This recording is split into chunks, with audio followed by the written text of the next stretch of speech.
చెప్పేసి అందరికీ నమస్కారం అండి. వాళ్ళ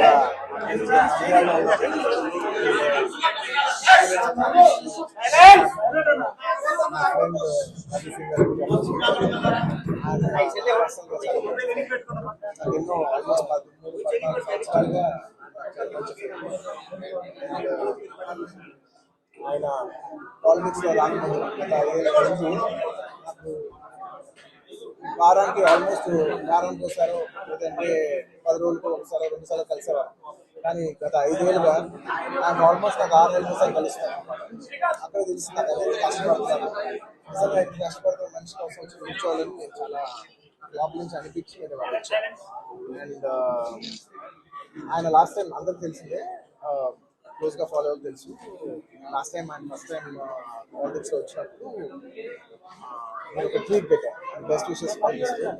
నాకు అప్పుడు ఎక్కడో నా మనసుకి నాకు సరిపోలా. ఒక ట్వీట్ అనేది నాకు అంత క్లోజ్ ఫ్రెండ్ ఆయన జస్ట్ ట్వీట్ పెట్టడం అంటే ఆ ఊళ్ళు రావాలి కదా, వాళ్ళు ఎక్కడ నిల్చున్నారో అక్కడికి వచ్చి మనం ఆయన ఏదో జుబ్లీ నుంచి బయటపడడం ఒక ట్వీట్ పెట్టడం కాదు కదా, ఆయన కోసం వచ్చి ఆయన ఇంటికి వచ్చి ఆయన సపోర్ట్ చేయాలి కదా, నాకు అప్పుడే అనిపించింది. నాకు చాలా టైం.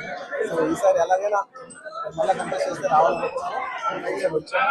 కేవలం ఇది నేను పర్సనల్గా నా ఫ్రెండ్ కాబట్టి నేను నేను మా వైఫ్ మాకు బెస్ట్ విషెస్ చెప్పడానికి వచ్చాను. I wish all the best Ravi.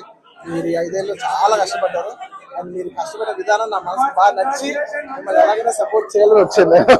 అంటే అంతకుముందు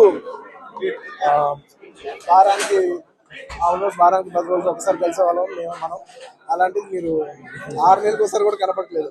ఎప్పుడైనా ఒక ఊరు ఎప్పుడైనా ఒక సరదాగా వచ్చినా కూడా ఆయన ప్రాణంతో నంద్యాల నన్ను మొత్తం నంద్యాలతో నా రూమ్ లోకి తీసుకొచ్చావు నువ్వు. ఎప్పుడు అదే మూడు.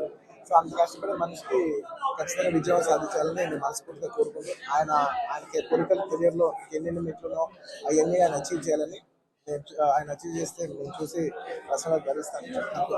I wish you all the best. Thank you so much. Thank you. నేను చెప్పాలి